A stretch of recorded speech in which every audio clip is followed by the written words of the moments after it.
2017 में जब आए तो हमारे लल्ला को देख के हमें बहुत अंतरात्मा रोया और झक जोड़ के रख दिया कि ये कहाँ बैठे हमारा राम लल्ला। मतलब जैसे तारपाल के अंदर उन्होंने छुपा के रखे थे, जब तो पूरा जंगल जंगल सी। और आज जाके मैंने मंदिर के अंदर गई थी, मतलब जैसे देख रही इतनी ज़ोर शोर से काम हो रही हैं। मैं सच्ची मन से मैं दुआ करती हूँ कि हमारा मोदी जी को और हमारा योगी जी को बहुत दिल से दुआ करती हूँ कि वाकई में वो एक भगवान के रूप है, वाकई में भगवान राम लल्ला के रूप है, लक्ष्मण लल्ला के रूप है, ऐसा लगता है। तो बहुत अच्छा लगता है।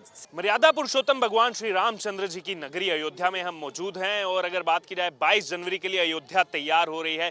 दीपावली की तैयारी ना ही केवल अयोध्या में बल्कि पूरे देश भर में चल रही है। जी हाँ, इसी बीच हमारे साथ मौजूद हैं काजल मंगलमुखी जी, आपका स्वागत है हमारे चैनल पर। जो मंगलमुखी मंडल ट्रांसजेंडर वेलफेयर बोर्ड है उसकी आप डायरेक्टर हैं। जी काजल जी बताइए, पहले तो मैं ये जानना चाहता हूँ इस मंगलमुखी बोर्ड से आप आते हैं मंडल से, क्या ये मंगलमुखी मंडल का काम है, कैसे ये काम करता है? देखिए, मैं ट्रांसजेंडर वेलफेयर बोर्ड की मेंबर हूँ फ्रॉम चंडीगढ़ से, मैं डायरेक्टर नहीं हूँ। और जो मंगलमुखी मंडल जो हैं, आप जैसी बहुत सारे आपने किन्नरों को देखे होंगे, उनको एक कंप्यूटरी सिस्टम मतलब सेंट्रलाइज्ड सिस्टम के जरिए हम उनको ऑनलाइन लेके आ रहे हैं। जैसे उनके डेरा हो गया, उनके रेसिडेंशियल प्रूफ हो गया और उनके वर्किंग एरिया मतलब जैसे एरिया जो डिवाइडेड होती है, एरिया को लेके बहुत सारे लड़ाई होती है हमारे किन्नर समुदाय में, मंगलमुखी समुदाय में। अगर उस इश्यू को लेके या पुलिस या थाना कचहरी कहीं भी जाते, कहीं भी सुनवाई नहीं होते। वो कहते हैं कि तुम भी किन्नर हो, तुम भी किन्नर हो।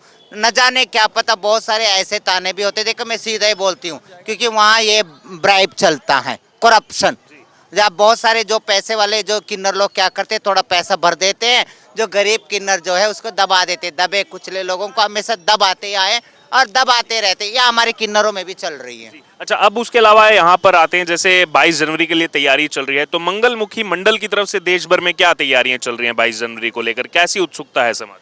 मंगलमुखी मंडल के लिए हमने देखी, मैं 22 जनवरी से पहले ही आ चुकी। मैं तो हमारे रामलला का दर्शन भी तो कर ली और सबसे बड़ी विषय मैंने सबके साथ में साझा करना चाहती हूँ, शेयर करना चाहती हूँ। यहाँ पहली बार हमने मंगलमुखी मंडल की तरफ से एक मंगलमुखी आश्रम, किन्नरों के लिए आश्रम बन रही है। यहाँ आश्रम पहली बार बनी है, क्योंकि बहुत सारे डेरा देखे होंगे तुमने हर स्टेट में या हर स्टेशन में डेरा देखे होंगे किन्नरों का, मगर यहाँ आश्रम पहली बार बनने जा रही हैं। उस आश्रम में देखिए, बुढ़ापा तो सबको ही आना है, आपको भी आना है और हमें भी आना है। बचपना, जवानी, बुढ़ापा, फिर लाइफ इज एंड। तब बुढ़ापे में जब हमें बचपना में हमें अपने लोगों ने नहीं अपनाए ना समाज ने नहीं अपनाए, तो बुढ़ापे में कौन अपनाएंगे। इसके लिए हमने यहाँ जो अयोध्या के अंदर हमने आश्रम बनाए मंगलमुखी मंडल की तरफ से। इसमें हमारे जो बहन जी हैं सुनीता शर्मा मंगलमुखी, वो भी दिल्ली से बिलोंग करते हैं, वो भी हमारा मंगलमुखी मंडल के सदस्य हैं। वो अपनी चेले को बैठा रही है यहाँ। वो 1008 भीमदास महाराज हैं, उनको बैठा रहे हैं। वो भी हमारा मंगलमुखी मंडल से ये करते हैं। यहाँ का जो पद्धति है, रीति है, रिवाज है, नीति है, वो सब प्रतिष्ठा करके यहाँ बैठा रहे हैं। आखिरी बार आप कब आए थे अयोध्या और कितना बदलाव आप अभी अयोध्या में मैं 2017 में आई थी। 2017 में जब आए तो हमारे लल्ला को देख के हमें बहुत अंतरात्मा रोया और झक जोड़ के रख दिया कि ये कहाँ बैठे हमारा राम लल्ला। मतलब जैसे तारपाल के अंदर उन्होंने छुपा के रखे थे, जब तो पूरा जंगल जंगल सी। और आज जाके मैंने मंदिर के अंदर गई थी, मतलब जैसे देख रही इतनी ज़ोर शोर से काम हो रही हैं। मैं सच्ची मन से मैं दुआ करती हूँ कि हमारा मोदी जी को और हमारा योगी जी को बहुत दिल से दुआ करती हूँ कि वाकई में वो एक भगवान के रूप है, वाकई में भगवान राम लल्ला के रूप है, लक्ष्मण लल्ला के रूप है, ऐसा लगता है। तो बहुत अच्छा लगता है सच्ची। शायद आप सरयू घाट पर गए होंगे तो आपने देखा होगा कि यहाँ पर मेल फीमेल के साथ ट्रांसजेंडर के लिए अलग से शौचालय जो है बनाए गए हैं। बहुत बहुत अच्छी बात है। मैं तो ये चाहती हूँ कि देखिए, ट्रांसजेंडर्स के लिए अगर आपने यहाँ भी बनाए हो तो हर जगह में, मतलब जैसे ट्रांसजेंडर्स को देखो, हमें हमें प्लीज़ कोई भी हमें अलग ना समझे। हम सब एक ही हैं, नर और नारी किन्नर एक ही हैं, सब जन्म और मरण के साथ जुड़े हैं, है ना। एक दिन तो सबको ही जाना है। इसके लिए अपनी सोच विचार बदली है और किन्नर आजकल सब कुछ बन रहे, डॉक्टर भी बन सकता है और उसके साथ साथ इंजीनियर भी बन सकते हैं, एस्ट्रोनॉट भी बन सकता है और कहते हैं कि पायलट भी बन सकता है, बहुत कुछ बन सकता है। सिर्फ यहाँ से स्ट्रांग होना जरूरी है। अगर कोई टेढ़े मेढ़े हुए तो हमारा सोच विचार थोड़ी टेढ़े मेढ़े, हमें तो मजबूरी कर दी दुनिया ने, समाज ने की ताली बजाने के लिए। हम किसको दोष दे, हमारे परिवार को दोष दे या समाज को दे या समाज के लोगों को दोष दे, मगर हमारे जजमान राजी हमें पेट भर के रोटी देते, तन भर के कपड़े देते और सबसे ज़्यादा हमारी चंडीगढ़ के और हमारे मोहाली के जो जजमान है हमारे बहुत मन भर के प्यार करते हैं। और क्या चाहिए जीने के लिए, पागल है लोग वाकई में। हाँ, आपने सुना हमारे साथ काजल मंगलमुखी जी को और इन्होंने जो है वो अपनी बात रखी। यहाँ पर पहला आश्रम जो है अयोध्या के अंदर, पहला आश्रम जो है वो मंगलमुखी मंडल, जो कि किन्नरों का एक मंडल है, जो कि मंगलमुखी मंडल जो किन्नरों के समाज के लिए जो है यहाँ पर काम करता है, उनके वेलफेयर के लिए काम करता है, उसकी सदस्य हैं, चंडीगढ़ से आई हैं और इन्होंने जानकारी दी कि यहाँ पर जो है पहला जो है आश्रम बनाया जा रहा है और कहीं ना कहीं काफ़ी ज़्यादा जो है वो खुश भी हैं, क्योंकि अब जो है वो शौचालय में भी परिवर्तन देखने को मिल रहे हैं। यहीं पर जो सरयू नदी है, सरयू नदी के तट पर जो है जो शौचालय बनाए गए हैं, वहाँ पर मेल फीमेल के साथ ट्रांसजेंडर्स के लिए भी जो है शौचालय में अलग से व्यवस्था रखी गई है। अब आपको इस पूरी चर्चा से जो भी आपको लगा हो, जो भी आपकी राय हो, आप ज़रूर हमारे साथ कमेंट बॉक्स में शेयर करें। आपका क्या नाम है?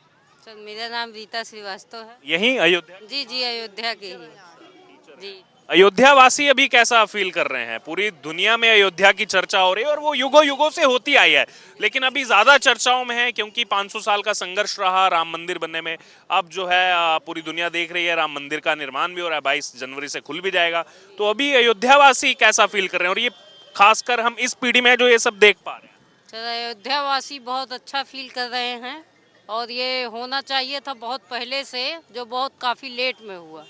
और इसको मोदी जी को और योगी जी को बहुत बहुत धन्यवाद देना चाहिए, क्योंकि बहुत अच्छा उन्होंने कर दिया। अयोध्या कभी भी हिंदू सबसे पहले राम का नाम लेता था और उतना राम के नगरी में देखिए हवाई जहाज कभी नहीं था और इसका भी नहीं था, सब चीज़ उन्होंने कर दिया, इसलिए उनको बहुत बहुत धन्यवाद देती हूँ। हवाई पट्टी वर्ल्ड वॉर 2 से थी, लेकिन कभी उसको एयरपोर्ट के रूप में परिवर्तित नहीं किया। जी जी जी वही मतलब कहने का है।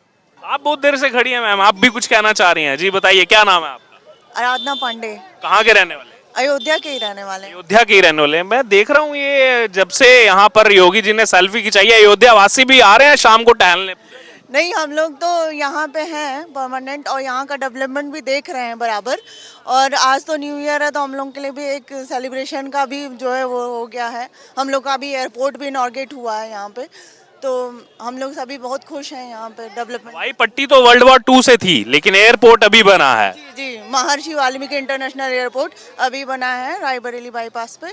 और ये हमारा अयोध्या अब जो है डेवलपमेंट की तरफ काफ़ी तेज़ी से बढ़ रहा है, जिसे देखकर हम लोग काफ़ी उत्साहित भी हैं, खुश भी हैं।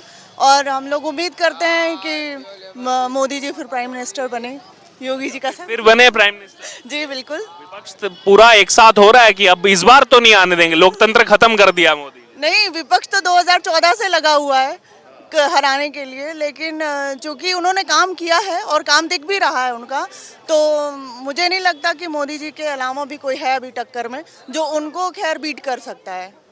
क्योंकि अभी एक आखिरी कमेंट, राम मंदिर पर जो है बयानबाजी काफी ज्यादा तेज हो गई है और अभी जो आज सबसे बड़ी कंट्रोवर्शियल जो स्टेटमेंट यहाँ पर आई है आरजेडी की तरफ से, एक तो कहा गया कि मंदिर मतलब मानसिक गुलाम बना दिया लोगों को। इसके अलावा जो उसमें उन्होंने कहा है अपने पोस्टर में कि जैसे ही मंदिर की घंटी बजेगी, मंदिर की घंटी बजती है मतलब कि अंधविश्वास, पाखंड, मूर्खता, अज्ञानता, ये तमाम चीजें शुरू कर दी हैं आरजेडी ने। यहाँ के अयोध्या वासी और बाकी भारत के जितने भी सनातन धर्म को मानने वाले लोग हैं वो तो इस चीज़ को बिल्कुल भी नहीं मानते। ये हमारी आस्था का प्रश्न है और हम राम के भक्त हैं, राम को ही मानते हैं और हम इसमें बिल्कुल यकीन नहीं रखते उनके बयानबाजी पे कि जो है हम लोगों का इससे कोई डिमोलिजेशन होगा या हम लोग नीचे जाएंगे। हमको लगता है कि हम अगर राम भक्ति में लीन रहेंगे तो हम आगे डेवलपमेंट की तरफ ही आगे बढ़ेंगे। 24 में फिर से मोदी जी बिल्कुल, 24 में हम लोग मोदी जी का स्वागत करने को बिल्कुल तैयार हैं। हाँ, लेकिन अभी जो इनको याद आ रहा है 23 वकील इन्होंने ही तो लगाए थे राम मंदिर के खिलाफ। इसमें ये बात सही है कि सुप्रीम कोर्ट के आदेश से बन रहा है, लेकिन यहाँ पे ये जो विकास का कार्य हुआ है, जो कुछ भी हुआ है, इसमें आप सरकार की स्पष्ट इच्छा शक्ति देख सकते हैं। कोई भी सरकार राम मंदिर बनने से पहले जितना भी विपक्ष था यही बोलता था कि मंदिर वहीं बनाएंगे लेकिन तारीख नहीं बताएंगे। और उससे पहले तो 23 वकील खड़े कर दिए थे, वो ये बोल दिया था कि राम जी तो हुए नहीं, ये तो सब काल्पनिक है, कभी रामायण हुई नहीं। उसमें मेन हमारे जो शिक्षा मंत्री जी थे कपिल सिब्बल कांग्रेस की तरफ से वो थे। तो यहाँ पे सरकार की जो इच्छा शक्ति है हम लोग उसका समर्थन करते हैं। जैसे जटायु थे, जैसे गिलहरी थी, उसी तरह से भारतीय जनता पार्टी की भी जो सरकार है उसकी इच्छा शक्ति देख के लोग ये बोलते हैं कि हाँ उन्होंने बनाया। डिसीजन तो सुप्रीम कोर्ट का था, ये तो हर कोई जान रहा है, लेकिन उसके लिए लड़ा कौन, उसके लिए अपने पंख किसने कटाए, उसके लिए संघर्ष किसने किया। तो इस चीज़ को देख के सबके मन में जो है वो भारतीय जनता पार्टी की सरकार। और यहाँ पे दूसरा प्रश्न लोग उठाते हैं रोजगार का, रोजी रोटी का। देखिए यहाँ पे डेवलपमेंट जो किया गया है पर्यटन की दृष्टि से, यहाँ पे मैं आया तो देखा कि बहुत सारे छोटे बड़े लोग, रिक्शा वाले और दुकान वाले, सबको तरह तरह का नया नया रोजगार मिल रहा है। इतने लोग चाट पकौड़ी बना रहे हैं। अभी पिछले अगर 2-2.5 साल में देखा जाए, काशी विश्वनाथ कॉरिडोर बना, वहां भी मेरा जाना हुआ, महाकालेश्वर में कॉरिडोर का निर्माण हुआ, अभी वहां पे से मैं पूरा इलेक्शन कवरेज करके आया हूं। तो जहां जहां एक कॉरिडोर का निर्माण हुआ वहां इकोनॉमी एकदम बूस्ट हुआ, लोगों को रिक्शा जो है वो लोग खरीद रहे हैं, उससे रोजगार मिल रहा है, दुकानें खुल रही हैं और पर्यटन में बहुत ज्यादा एकदम नंबर जो है वो हाई हो गया। इसमें देखिए इकोनॉमी जो होती है, जैसे जो लोग गवर्नमेंट जॉब करते हैं उनको गवर्नमेंट पे करती है और उस गवर्नमेंट की जॉब में से कुछ वो अंश देते हैं। तो यानी कि जो देश की अर्थव्यवस्था चलती है वो वहाँ के व्यापार से, वहाँ के एग्रीकल्चर से और वहाँ की ये जो व्यापार व्यवस्था उससे चलती है। तो जो हमारी आज की सरकार है वो यहाँ की व्यापार व्यवस्था को बूस्ट करना चाह रही है। वो ये नहीं चाहती देश विदेश से लोग आएंगे, विदेशों से इतना जो वहां पर रह रहे हैं, भारत से गए हुए एनआरआईज रह रहे हैं, वो उनकी बहुत जो है कामना है और उनके लगातार मैसेज वो भी। इससे जो है सरकार की जो लिक्विडिटी है वो बढ़ती है और सरकार की शक्ति अंतर्राष्ट्रीय पटल पे मजबूत होती है। और इसके साथ साथ हर एक व्यक्ति जो है सरकार के ऊपर आश्रित नहीं है कि हमको नौकरी मिलेगी तभी हम जिएंगे खाएंगे। हर व्यक्ति के पास एक विकल्प उठता है, जो उसकी क्षमता उस क्षमता के हिसाब से वो कर सकता है। और जिसको सरकारी नौकरी चाहिए वो अपना और मेहनत करे, वो सरकारी नौकरी करे। हर व्यक्ति, क्योंकि एक जिला में एक ही डीएम हो सकता है, लेकिन रोजगार खाने पीने का, नहाने धोने का, ये हर व्यक्ति को गवर्नमेंट जॉब ही रोजगार थोड़े ना है।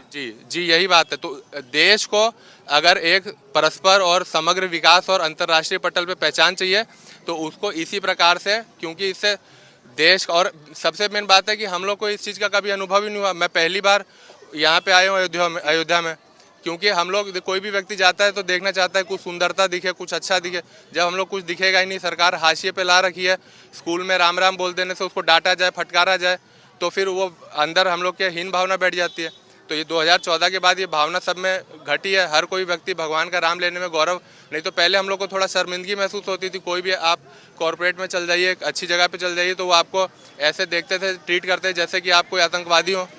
तो ये सब चीज़ 2014 के बाद हम लोग को स्वाभिमान से जीने का, और अनुच्छेद 25 से लेकर अनुच्छेद 28 भारतीय संविधान का ये बोलता है कि एवरी पर्सन है राइट टू अपना रिलीजन और उसको प्रैक्टिस एंड प्रोपोगेट।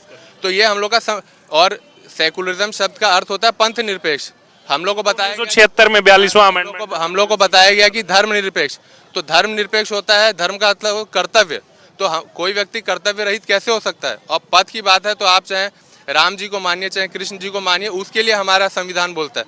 तो सरकार की मंशा ये भी दिखती है कि अर्थ को गलत तरीके से प्रस्तुत करके लोगों को गलत, हर व्यक्ति जानता है कि सेकुलरिज्म मतलब धर्म निरपेक्ष, जबकि शब्द है पंथ निरपेक्ष।